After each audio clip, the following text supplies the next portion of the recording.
absolutely. I'll also share the slides after the event, although some of them will be completely like impenetrable without. I hope you're not going to do a live demo, Emma. Yeah, I'll do a live demo after. I think rather than just kind of sliding at you, because there's 13 of us here, so what I propose to do is like maybe just do it in chunks. So I'll do kind of the first sort of 4 or 5, which are around the model itself, and then we could do a bit of a Q&A or reactions, clarifying questions for that, and then another chunk which is more about the tech. Sure. And yeah, so that your eyes don't all glaze over with the post-lunch glow. Or the pre-lunch hunger, no depending on which side you're on. Also feel free to eat lunch. Okay, so apologies to those of you who've seen some of these slides before. There is a little bit of a rehash just of the why of us, which I think the key parts of the why that I'm just going to focus on for this particular purpose is this quote here. In the previous agency, I was seeing 15 clients a day. There's no time to get to know the person, and then feeling like meat on a conveyor belt and being processed at speed. So the entire sort of the fundamentals, if you will, of how we're looking at building the platform and training people up and how we talk and how we think is to support and preserve and nurture the development of the relationship that exists, the caregiving relationship that exists between the person who gives and the person who receives. And to do that, it is psychologically impossible to do that if you're seeing upwards of 40 people a week, whether you're receiving that support or whether you're giving it. It just doesn't compute empathically, psychologically, in any kind of meaningful sense, really. So that's kind of a key sort of logistical problem that we're looking to solve, not just with the platform, but with the model that sits behind it, which is what I will talk about first, and which we have arrived at after about a year and a half of incredibly challenging circumstances. So I think as many of you are aware, we're the first social care platform co-op in the world, which is a really niche first thing to be, but I'm holding on to it. We're not now the only social care platform co-op in the world. If you go onto FX, you will see Signalize's community share offer, as they are raising their seed funding to build their platform, which is for matching deaf people and sign language interpreters. We're owned by the givers and receivers of care and support, with a small proportionate slice for investor members as well. And yeah, so our overall purpose, which actually hasn't changed, which is nice, is to put that caregiving relationship before anything else, to share power and allow care and support to exist in abundance, a part of which is related to the care credit concept that Brian was asking about earlier.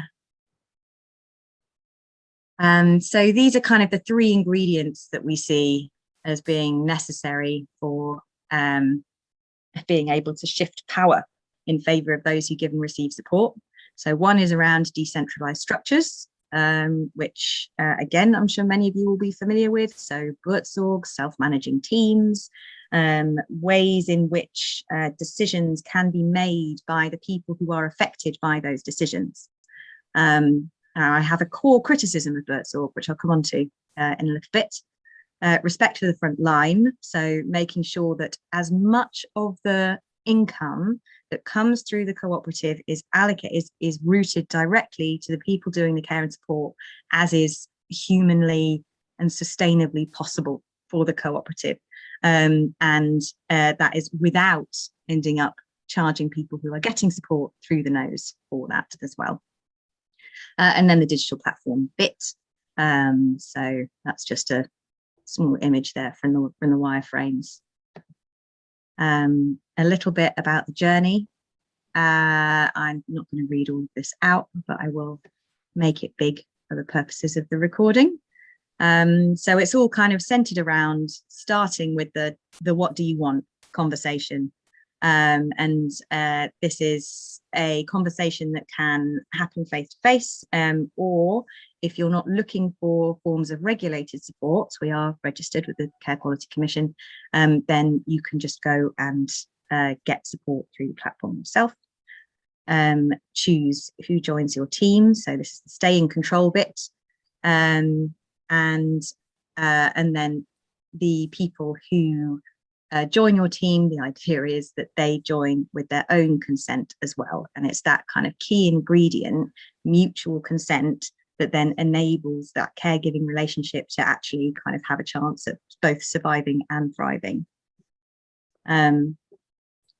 This is what we've been working with over the past year and a half. So this concept, it's actually not a new concept, as like none of the things in equal care are new concepts. But this is based on the way in which people who are known as small employers employ their own PAs and manage their own teams. And that as a way of organising your care and support is only available to a very, very small percentage of the population at the moment who receive care and support. The majority of people will get it through domiciliary care agencies where they don't have anything like that level of control.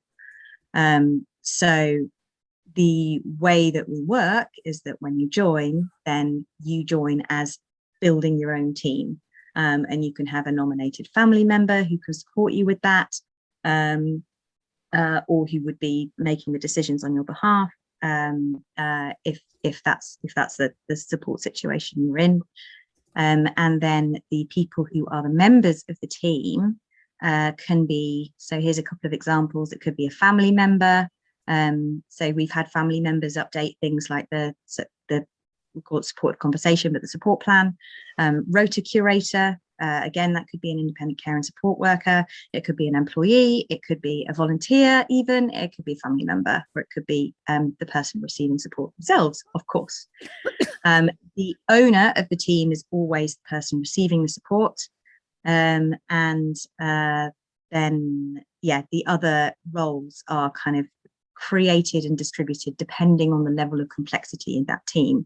So some teams require many roles and regular team meetings and that kind of thing. Others, it can all get worked out kind of through chat. And this, for better or for worse, is what has made the difference for people who have been receiving support at traditional agencies to when they come over to equal care, is that sense of, right, I've got a team and it's my team. And this, I think, is our core differentiator to Buurtzorg, who thinks of teams at kind of the next level, which is the workers that are in that area. Whereas we kind of start with the unit of governance, that control over that care and support is held within those teams. And now circles. So this is just the last slide before the Q&A. This is what we are both kind of transitioning into, experimenting with. So circles' main purpose is that they are there to enable teams. So decisions get made by consent, roles are nominated, including leadership roles, facilitation roles. There's a role called the delegate, which comes from a system of governance known as sociocracy. Those circles are the ones that will look at all of the things that aren't to do with teams, basically. So bringing new people on, helping them build a team, recruiting independent and care workers and employed care workers as well, looking at the income that's being generated for that area, and also crucially making the decision about whether or not to accept new people looking for support or whether to accept new people applying to give it. This is the chicken and egg problem that a lot of platforms face in terms of kind of the supply and demand on either side. And it's also a massive problem for agencies who will, so the manager will say yes to new people coming on looking for support, but they will say yes on behalf of overworked, super stretched, burned out care and support workers. So that I think is actually the most important decision that is being devolved to circles in that area. So you only say yes to somebody looking for support if you mean it, clear is kind, and it means that people can then be much more in control of their day-to-day commitments and avoid burnout. I'm going to stop there. I feel like I've spoken enough now. Does anyone have any questions or comments at this point? I would clap. Go for it. I've got it. I don't quite understand the relationship between circles and teams. So the team, so think of the team as like, that's where the most hierarchy is. So the person in charge of that team is the person getting the support, or a nominated family member, but they are still always the team owner. Whereas the circles are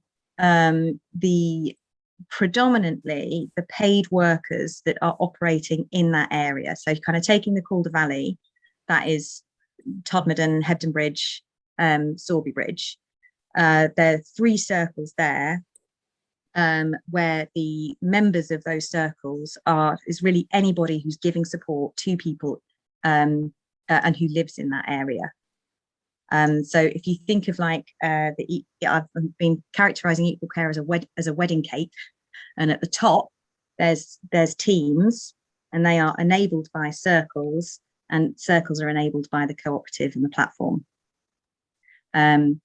Teams themselves can have lots of different members, but the overriding goal of that team is to enable the person that is being supported to achieve whatever they want to achieve with the support that they're getting.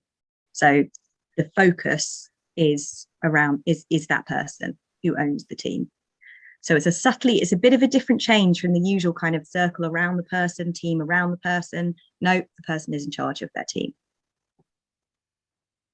Did that answer it? Yeah. Okay, thanks. That's good. I'm reminded of the farmers' machinery rings. I mean, rings, circles. You've got the farms basically competing for quality, like the teams, I think, do. But they're supported. It's the collective sort of sharing of equipment, sharing of outside services, all the additional stuff that the farms actually can cooperate on. And then you've got a shared administration as well. It seems to me quite a similar sort of architecture to that. And it grew up the machinery rings grew up ad hoc and have become federated. It's a very interesting model. Yeah, this was, I think the real, like the hard lesson that we've learned over the year has been that the function that circles are now taking on was held by a more centralized role, the role of the facilitator. And what we found is that role has just become another word for a manager, and it's not right, basically. So the teams themselves, in terms of them having control over how the care and support works within that team, that's remained pretty sacrosanct. But in terms of everything else around the recruitment decisions, around particularly when to say yes, when to say no, has been too centralized with us over the past year. And that's something we've gone like, okay, that's not working, let's change it. So the launching of the circles also involves kind of a couple of requirements there. One, we need to be employing people as well as having people doing independent support work. And 2, there's a sort of capacity building and training piece there to bring people kind of to a state where you can like see a spreadsheet and it's okay. But to be able to make those, to feel equipped to make those sorts of decisions. Hello, I'm I'm Gillian, and Hi. I'm hello. I'm actually a ring-in from Australia. So thank you so much for the presentation. I'm interested to ask you two things. One is, can you talk a little bit about the type of person who is attracted to the equal care approach, you know, to working in this more equal way? And secondly, given what you said about the owner being the person receiving the care or their families, what does that mean for the types of supports that are offered and the sorts of people that are appropriate to be providing that support? So with the people who are being attracted to us so far, particularly with the independent work, one, it's higher pay, and two, it's more flexible, much more flexible, in the sense that you're in charge of your rota and decide your day. So the kind of people we have very highly qualified people that have come through, either because they've come from a different profession, like we have a few social workers and a couple of OTs, or because they've been working in a traditional agency environment, and either for quite a few of them actually they've had to whistleblow, and have been sort of, you get branded, stereotypes, whatever. Or the sheer intensity of having to do a job where you have so little control over your day-to-day has led to kind of complete burnout. So it's, and actually we're seeing that with people who are receiving the support as well. The majority of people who've been attracted to us in the first instance are people who've already been burned by the system, and want to do things differently. In terms of the type of support, because of the bespoke kind of matching aspect to it, it's got really diverse really quickly. So it's now, I mean, there's one person who's going to start like offering animal therapy and that kind of thing. So it's sort of, and we've had people come and do creative arts type one-to-ones with people, and then the diversity of the support, the majority of it is around personal care, practical assistance, and so on. But in terms of who we're supporting, it's people living with a real range of different conditions. So yeah, old, young, learning disabilities, autism, dementia, Parkinson's, MND. Like some people are at end of life, some people are looking kind of particularly just for sort of administrative and advocacy type support, which all takes place completely remotely. It's very, yeah, it got really diverse really quickly, basically. Okay. Yeah, thank you. No problem. Shall I move on to the techie stuff? Oh, hang on. I love talking about the techie stuff. People with hands up. Yeah. Oh, sorry. Yes.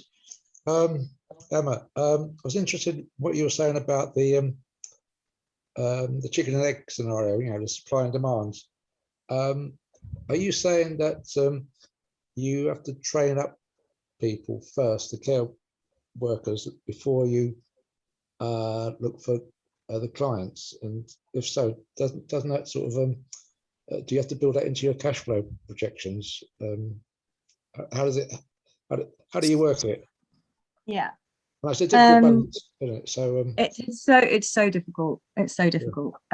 Initially, the way that we've started here, which likely won't be the same for starting in other places, or what circles decide to do in other places, was that we've restricted, so it was only independent workers that came on in the first instance. So it was only people who either already had built up a bit of savings, or they had another job that they were doing a few days a week,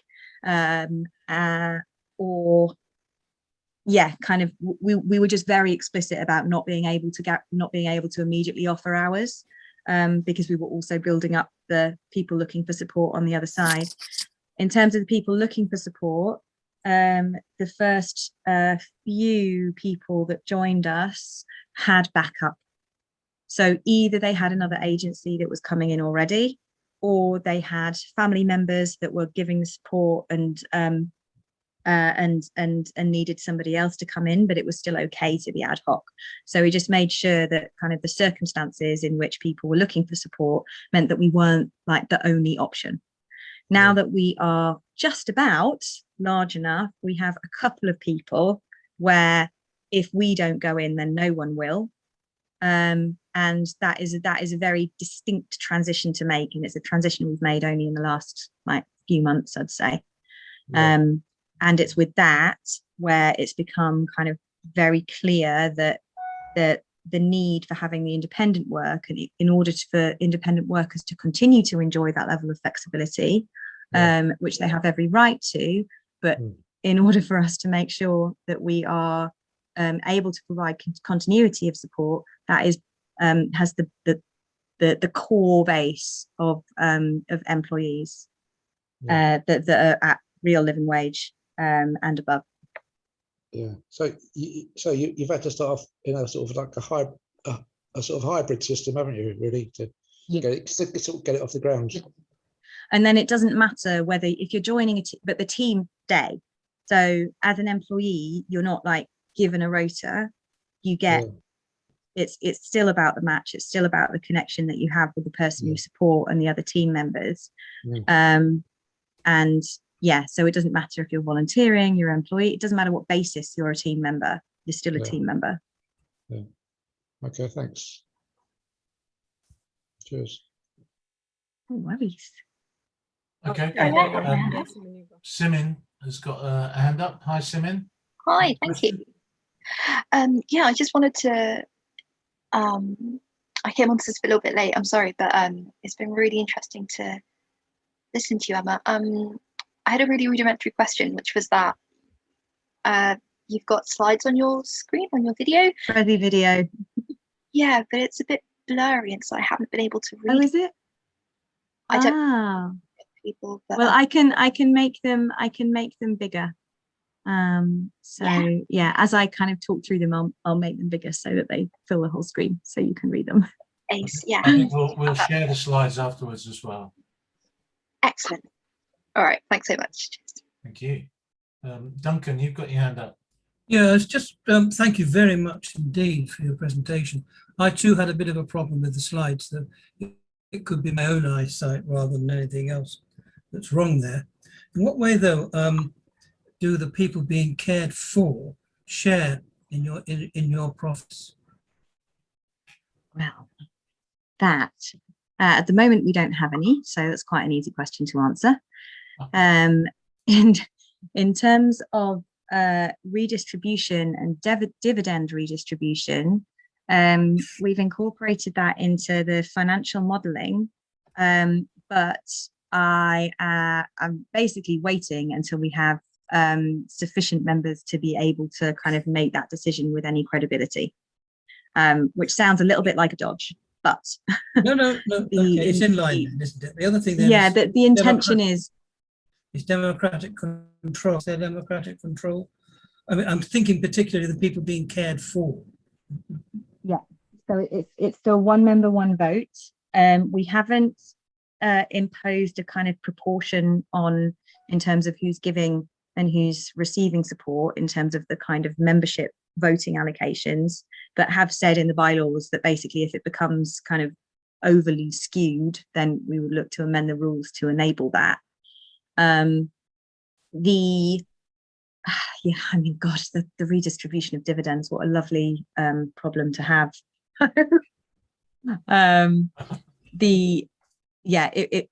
It will also depend on things like kind of a review of the pricing, because in terms of a redistribution in cooperatives, that's usually looked on as either the workers have been paid more over the course of the year, or the people receiving the service have been overpaid, so it's kind of seen as a redistribution.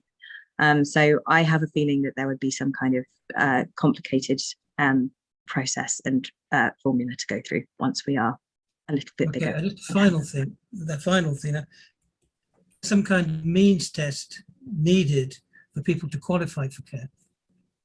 Oh yeah, that's yeah, that's local authorities, and yeah, you need to have less than 23,000 in savings in order to get local authority support for your care. Otherwise, it is entirely self-funded. And we have a mix of people who are either self-funding or who have access to local authority or NHS funding for their support. So yeah, if they have pensions, and if they're pensioners and they have pensions, yeah, it comes out of that. Private pensions. No, it's yeah. This is the part of some of what's driving some of the gross inequities in the UK around being forced to pay for your care and support. So if you have cancer, then you're much less likely to have to pay for your care than if you have dementia, for example. It's stupid. Yes, but yeah, okay. That's not. Yeah, congratulations on having got so far. But I take it then that you're on the road to openness, and you're on the road to these things. Thanks a lot. Okay, I will just talk about the platform itself for all sorts of reasons, which are very boring, but to do with the pandemic, flooding, unexpected deaths in my family, and what else happened over the year, stuff and things. The platform has been somewhat delayed in terms of getting it launched. We are currently here. So we've done the closed beta launch, which basically means that it is available to people who are already receiving support and giving support with us. And this is where we have got to. We're currently working on agreements, and actually the team pages has been brought forward a bit more to be kind of the next epic that we do, the next round of development. This was last year, so it was also around growing the team. So we now have a small development team, which is very exciting. And we will very likely be going out to recruit for another developer in the next few months as well. But this is essentially, as you can see there, Brian, 2023, we've put in care coins. But one of the key things that we have implemented from the start is that if you are giving support and you sign up as giving support, you can also, and we call these hats, you can also sign up as getting support. And we already have a sort of prototype version of that, where we've also built teams. So for care and support workers that are going through tough times, we've also built teams with them. And the support they've received has been a mix of voluntary and support from peers. But yeah, so this idea that you can both give and get support. It doesn't matter who you are, you know, what hat you're wearing, what you lead in with when you join Equal Care. We are all humans, and we need to do both things for most of our lives. So this is the slides that people might struggle with when looking at the slides later on, but these are the architectural principles that sit behind the platform and the platform development. So I shall just show you hats here.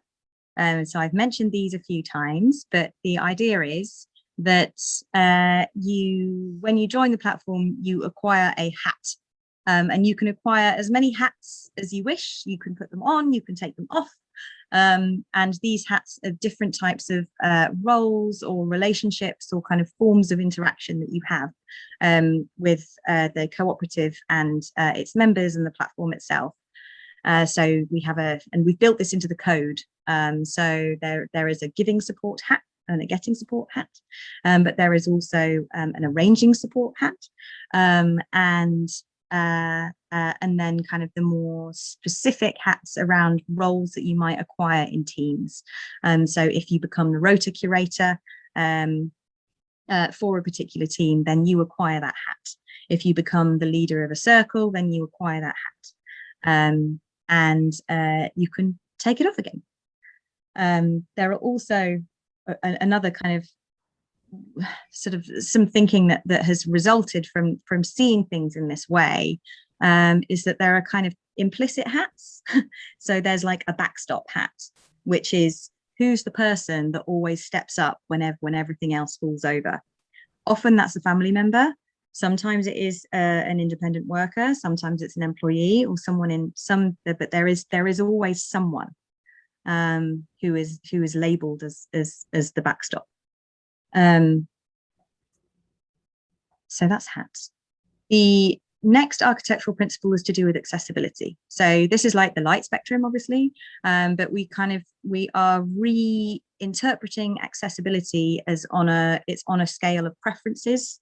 So instead of the right words to, like, thinking of accessibility as its own thing, like, you know, getting AAA standard and kind of needing to build in all of these sorts of requirements over the platform, which we're obviously doing, of course.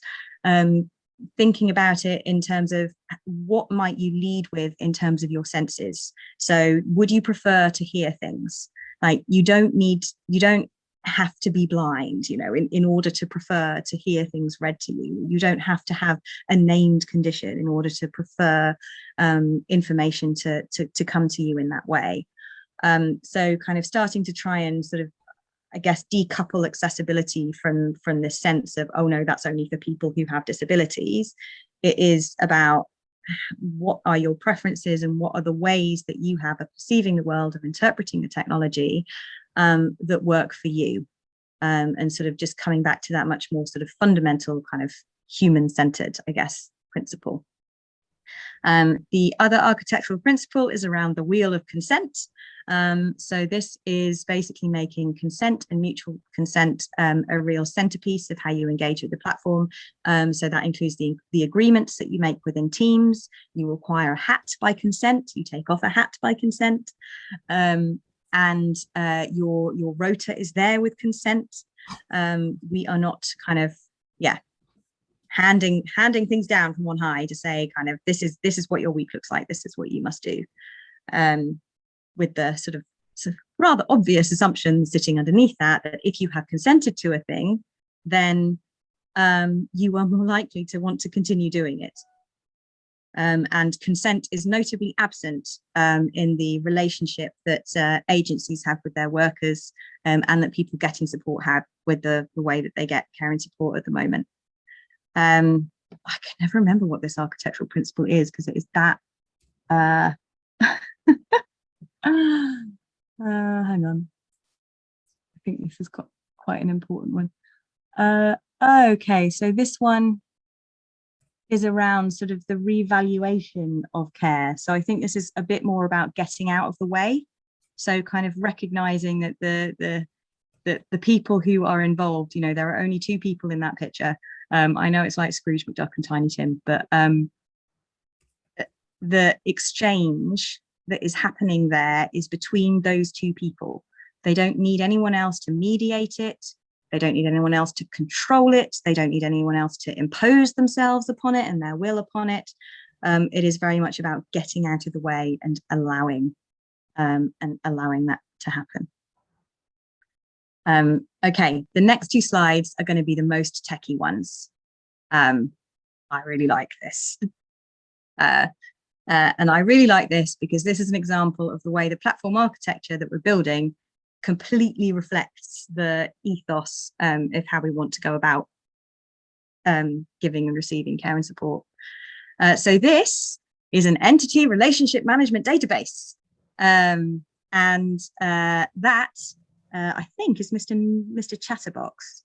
And the entity relationship management database one of the key characteristics of it is that you can only be one thing in the list.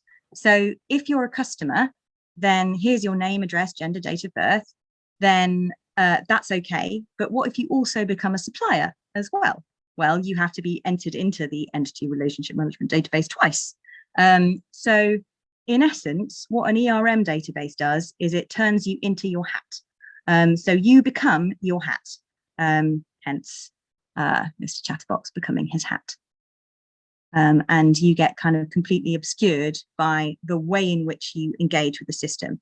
So if you think about the normal care and support systems that are out there on the market, if you are a manager, then you are a manager. If you are a care worker, you are a care worker. If you are a family member or someone getting support, like usually those three key groups will have apps that are only for them, that are only pointed at them. It's a very rigid way of thinking about the different roles that you might play in life and in care. Hence this. So we're using a GraphQL database, which is commonly used for social networks, but this is what we are using to bring people onto the platform. So your identity is just that. That is it. So you can be on the platform as thank you, Greg. Giles is explaining this to me. So you can be on the platform just as an identity, and then as you start to acquire hats, those are the relationships that you begin to hold, but you are never interpreted in the code or the technology as being completely coterminous with the role that you are playing. And that, I think, is awesome. And yeah, sort of like encompasses in tech speak what we're trying to do in societal speak. This is this is the stack. It has changed a little bit from this, actually. We've done this bit and we've done this bit. So the identity in the graph is done. The ledger is yet to be covered. And then, yeah, this is what we're using to do the user interface layer. One last slide. This is on the platform governance. So thinking about the ways in which, about like the ways in which platform development decisions are made. So this is, again, my work in progress hat. There's the platform circle here. So that's the delivery and design team. Purpose circle, so that's our board. And then the platform council, which is the representative group of people who have sort of one foot in both worlds, basically. So who are giving support, people getting support, but who have had inductions and training into kind of some of the ways in which platform circle and digital development and design works. Full disclosure, we have had 2 meetings with the Platform Council and we need more resources to help all of that stuff to happen. But that is the direction of travel. Here endeth the technology thing. And end on that, which is just around the paradigms of care and support. I'll make it big, but not now. We can talk now. Brilliant, thanks. So as I understand it, the GraphQL tech sort of puts the relationships at the front rather than the sort of nodes. It's the connections that it's more interested in. Yes. Yeah. Yes, exactly. It's not about whether you join as a manager and as a sort of the way in that's reflected in the technology is so much more fluid. And yeah, kind of, and there's a sort of expectation that you will start to acquire more of these roles as you start to engage more with the cooperative. We don't yet have cooperative governance to build in, so to be able to do kind of voting and things like that. But there's a worker member hat, an advocate member hat, a supported member hat. And yeah, I just think it's really beautiful. And I didn't come up with it. It was Giles that who's our technical director, who sort of ran with the ethos design and development. And was like, yeah. Right. Gillian, you got your hand up. You're on mute, Gillian. Thank you. I think it's very creative and a very interesting way to think about, you know, the care experience in such an inclusive way. My question is very practical, though. What happens if someone is involved or has a number of different identities, some of which would involve pay and some which would not, say as volunteers or family members? How does that interact with payment systems on the platform? So payment systems are one of the things that's still going to be built. But in terms of like, so if you're, that happens at the bookings level. So if you're offering voluntary support in one team, but in another team, you're actually doing paid work, then the bookings that you make in the team where you're offering voluntary support will not include any payment information, but they will record your hours.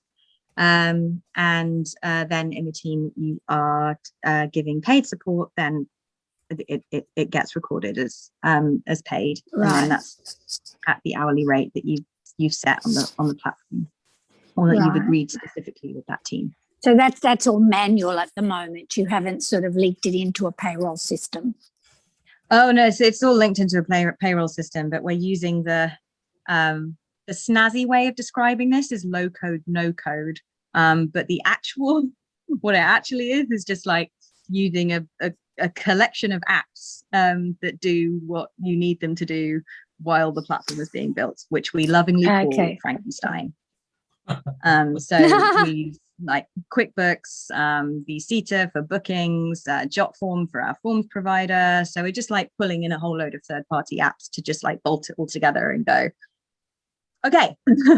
And I think both the benefit of doing it that way is that we are definitely building a different product to what we would have built if we had just started out developing it.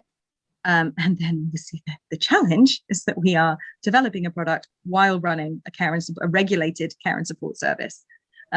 So yeah, there's a foot in both worlds there, which is challenging. Yeah. But yeah, it does mean that the feedback is very real. Like the changes that you can make are not theoretical changes. They are, okay, this isn't working in a particular team. Let's work out why. And then the learning from that is then what goes into the development of the platform itself. What do you want to see where we're at with it so far? Don't get your hopes up. I think Veronica's next in the queue.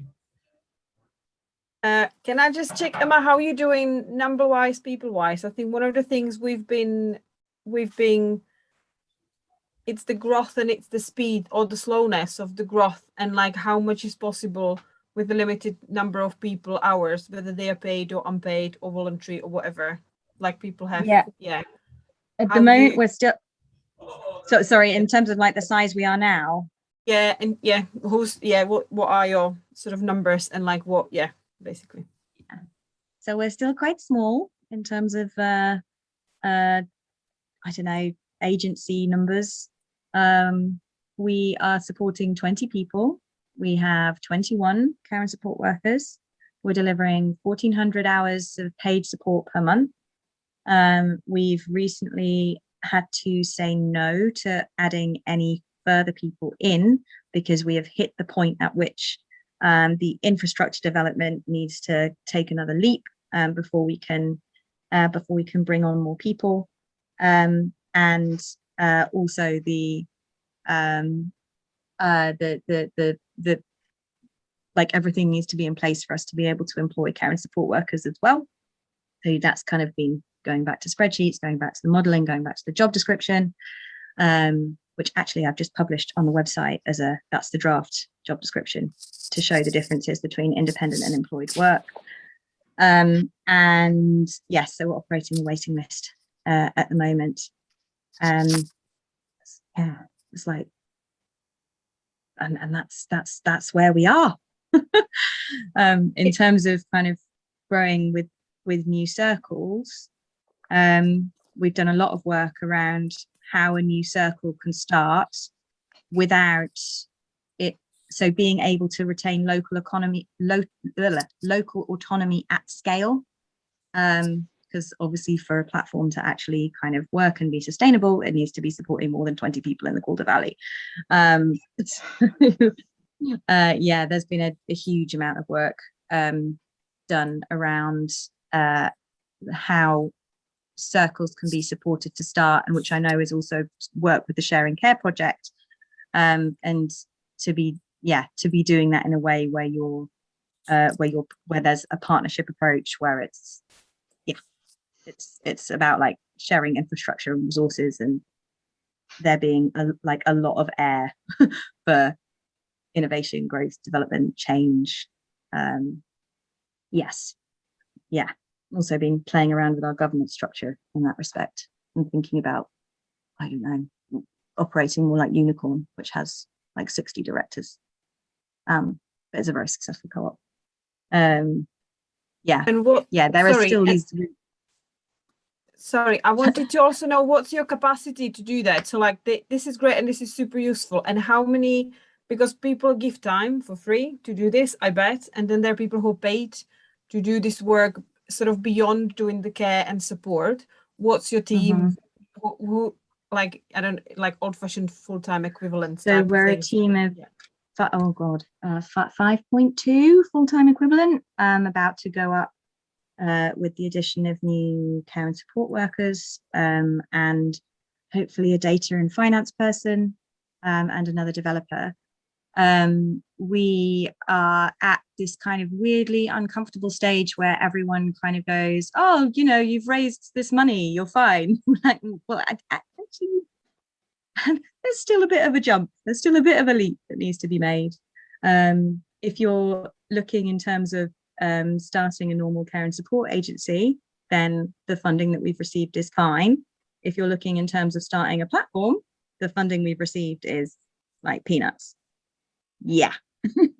Our closest competitor, well, I mean, Home Touch raised 2.5 million in their Series A, Elder raised 9 million. Like, you know, we will get there, but it will just be slower. So yeah, kind of, and still looking at a mix of kind of grant funding, running another community share offer once we have a little bit more resource in the team. And what was the other thing? Also looking at social enterprise financing as well. Yeah.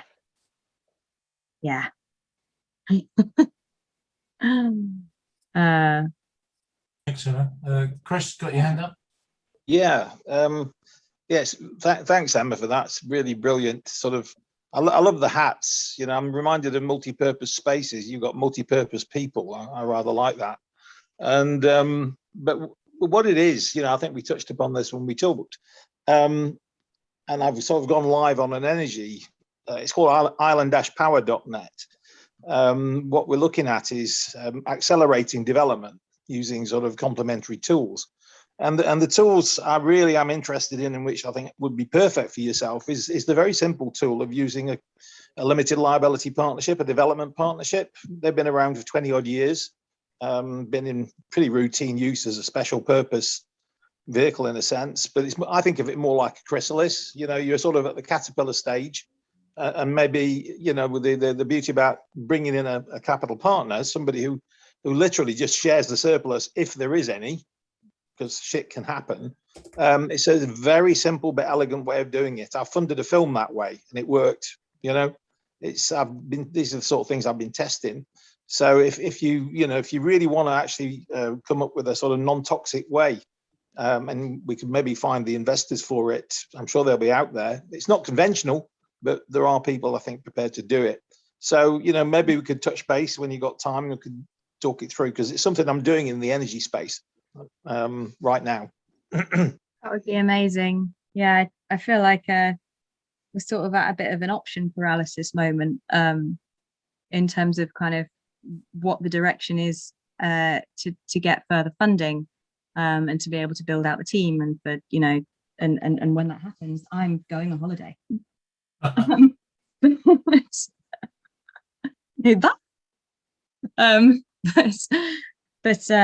Yeah, it's funny because once you do get to the stage of being a trading, you know, we not a huge amount, but we have customers, etc., then that does open up the options in terms of the how of the finance and the order in which to do it. So yeah, I think I just need like helpful people to help us think through this, like this next step. Yeah, I can think of at least one financier, you know, quite well known, who might well be up for it, providing it's not like mega. I mean, how much are you looking for approximately, do you think? Well, we're targeting the next community share offer at around 600k, and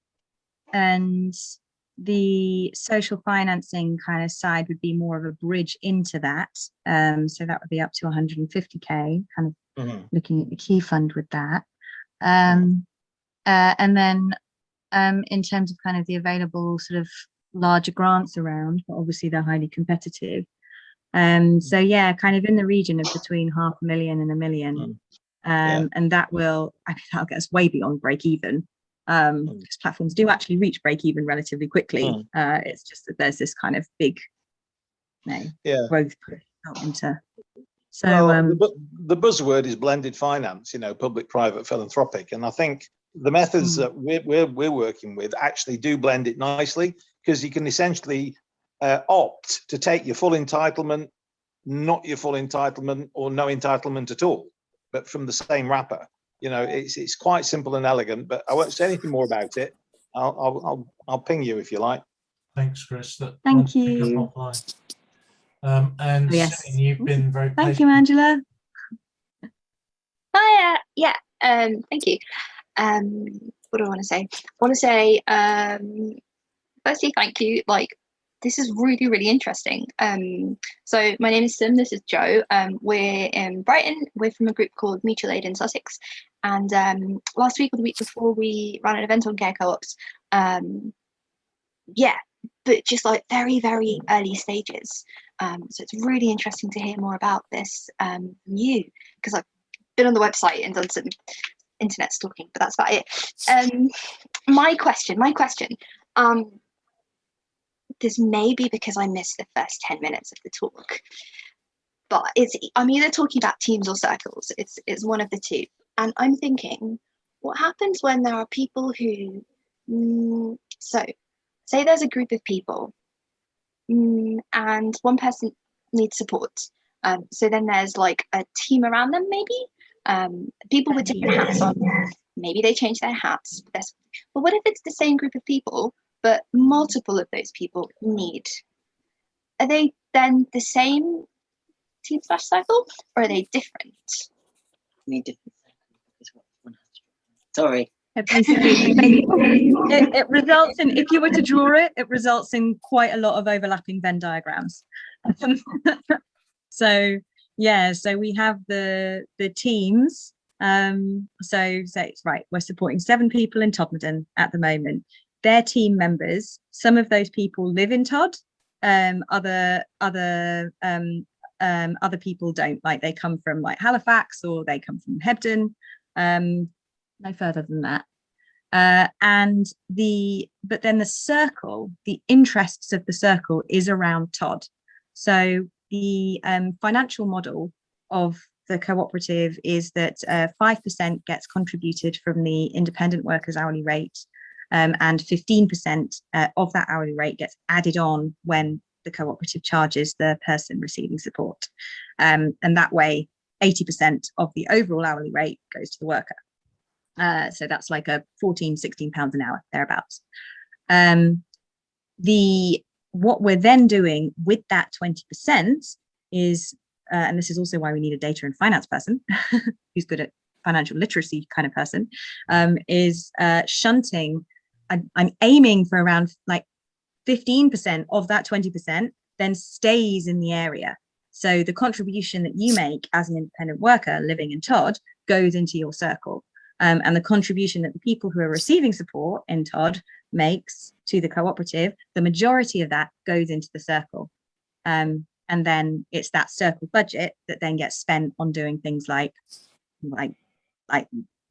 bringing new people on, paying for the recruitment, but also more kind of exciting things like events or holding an office space or kind of going in a completely different direction entirely.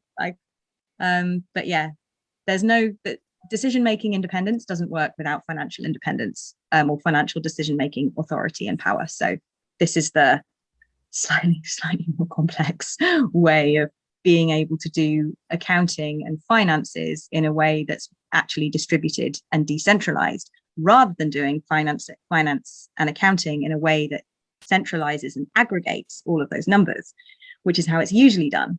So if anybody has any experience of doing decentralized finances, yeah, that's it feels like you change a few of the core parameters and principles and then suddenly every bloody thing has to change. So yeah, right down to the way you account for stuff, the policies that we write, like everything. A lot of work. But yeah, so like a Brighton circle would have control over Brighton's budget. And then with a contributory amount of like ideally 3%, but probably 3 to 5% to then go into the main cooperative to enable the platform, to enable business development support, to enable training, that whatever needs to be enabled, basically. Yeah. Right. So we're working with a circle right now in Hackney that's looking at so being a circle and kind of doing like working with the platform, but then eventually incorporating themselves. So once they kind of build up some more track record with being able to deliver services, etc., they then incorporate as a sister co-op. And then you still remain a member, but then the then basically there's a choice there for each circle, as long as they would be financially viable to operate with all of the additional governance costs that being a separate co-op entails, then it can work. Okay, how does one do that? Go about becoming a circle? Data circle. It's very exciting. Currently really slowly. But yeah, we have like places kind of meet that I need to organize the next one, because I haven't organized one for like 6 weeks, 8 weeks. And then yeah, this is also what the additional financing would be able to then fund, is the support to resource and enable those circles, but not to become the thing we hate, basically, which is yeah. Well, you guys know growth at all costs, like global takeover, you know, faceless service-based contracting company. I feel like I've spent quite a lot of time on this question, but can I stay in touch with you and look more about what that would look like? Yes, I would love that. Cool, thank you. I'll drop my message. Thanks, Simin. We've got a question from Lionel. Do you want to go ahead? Hi, Emma. So just the circles that aren't separate circles and fall within your local your area, like in Todd and so on. What I've forgotten what the governance situation is. How those circles would manage the funds that would come back to them. So the power in a team is clearly, you know, by consent managed by the person receiving the care, the people around that person. At the biggest level, you've got, you know, your democratic governance arrangements with equal care as members of the co-op. But then within the circle, who's got the power there, or how's that managed in terms of the use of those funds in the future as they grow? Well, that we're kind of doing sociocratically. That's the one that's the most just by discussion. Well, so if you live in the area, it's going to be different from place to place, obviously, because it's very clear in the Calder Valley, because there's a town here, then there's a town here, there's a town here, and the populations of those towns are sort of are like manageable in terms of being able to have a circle of be around between 8 to 10 people who live in that place and who are giving support in that place. In terms of the kind of the more broader circles, that's where the focus changes. And so for Calderdale Circle, its focus is not actually to do with the care and support that's kind of happening in place to place. Its focus is contracting, because it is that, and it's contracting and CQC, because it's at that level that those two things become particularly salient. And the members of the Calderdale Circle are nominated as the sociocratic faction, as the leaders and delegates of the more focused town-based circles. Yeah, we're also about to apply to the Calderdale framework, and we're going to be doing that in an open way.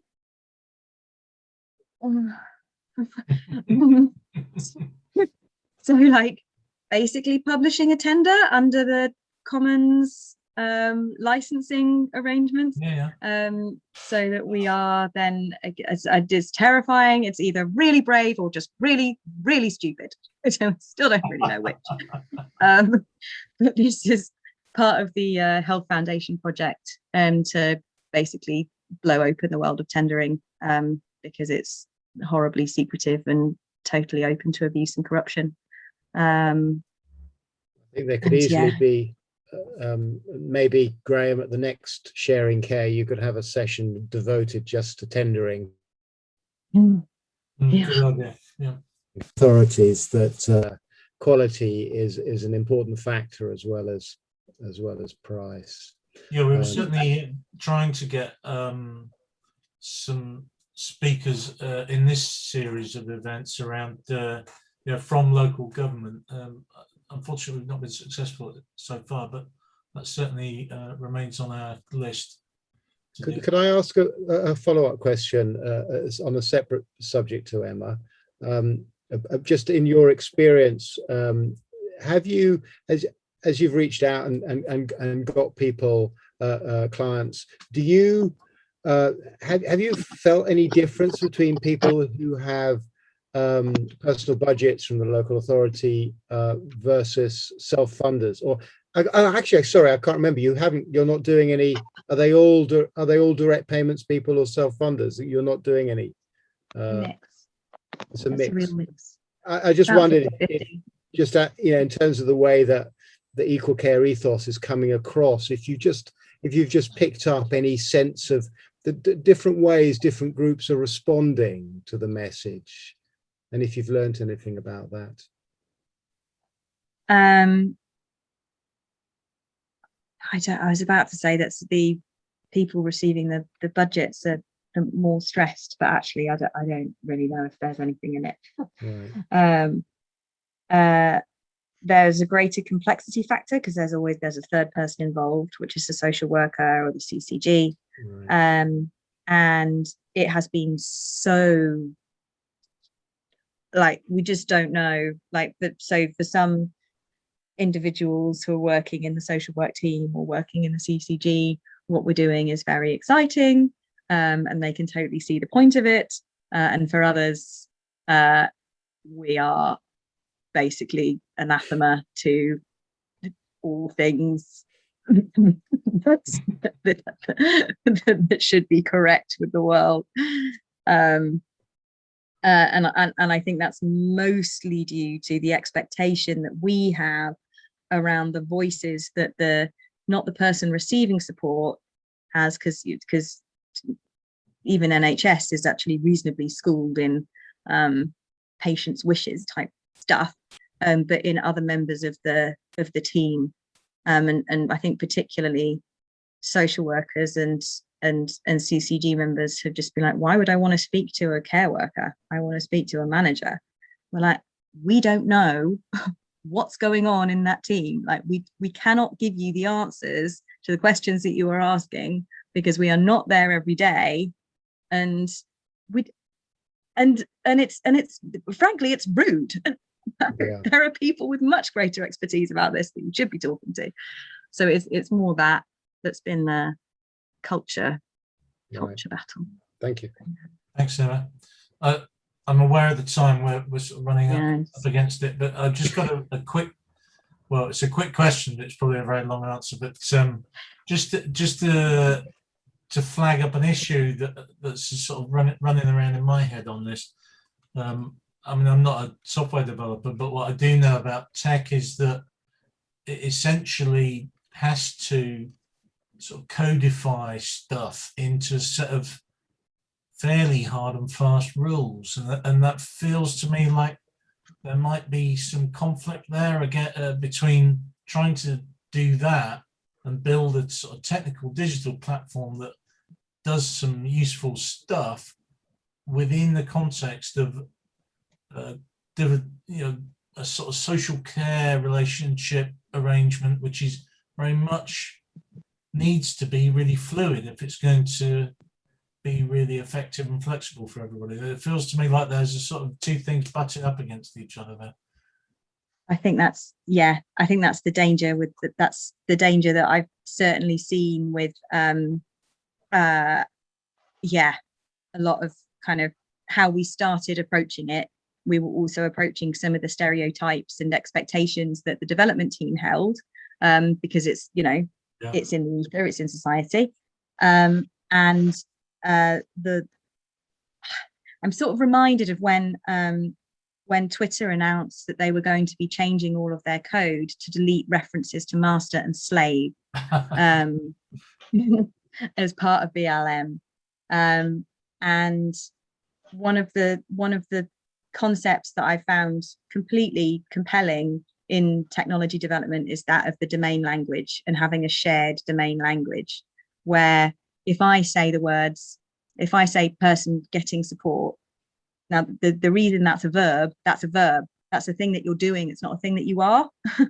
And building in these kinds of languages, these kinds of phrases into the code itself, if you're giving or if you're getting, it's about the relation that you're in at that particular time. It's not about who you are in life. And having that as a shared domain language that echoes from the code through to the policies, through to the stuff on the website, through to the now everyone talks about teams and equal care, and they know exactly what it means. This is amazing. And we did that simply by starting in the chat groups. We started with Bob's team, and just named the chat groups that, and something as simple as that can then turn into just amending your way of thinking. It's you have to be constantly mindful of it and building in that flexibility. You can build in the flexibility to the tech, but those decisions needed to be made right at the beginning. Otherwise it's your Twitter going through your entire code base and deleting the words master and slave. It's Thank you. Yeah. Okay, Veronica, perhaps you can pick up. But I think we need to bring this one to a close, unfortunately. Yeah, I think it's been wonderful. It's been so exciting, Emma, to hear, and it's so great to hear about the progress, albeit slow. That doesn't really matter, because I think we are, from Valley Care perspective, see, you know, it needs time. It's changing, you know, even the language. I think if I was to pick a point, like having the privilege holding a recording button, if I was to pick the point, is around the language you use. And like you've just been talking about the code, you undoing lots of things which have been ingrained in how we think about things, how we do things, and how we talk about things for so long. It can't be, you know, this can't be easy to do. So taking time and, like, you know, and you don't have unlimited resources. If you had an army of people who'd be on board and being able to do that with you, you'd be up and running a lot faster. But it just feels like it's just great to see that it is happening as well. So wonderful. Thank you so much. Oh, thank you so much for the invite. This is an amazing event. Yeah, thank you very, very much.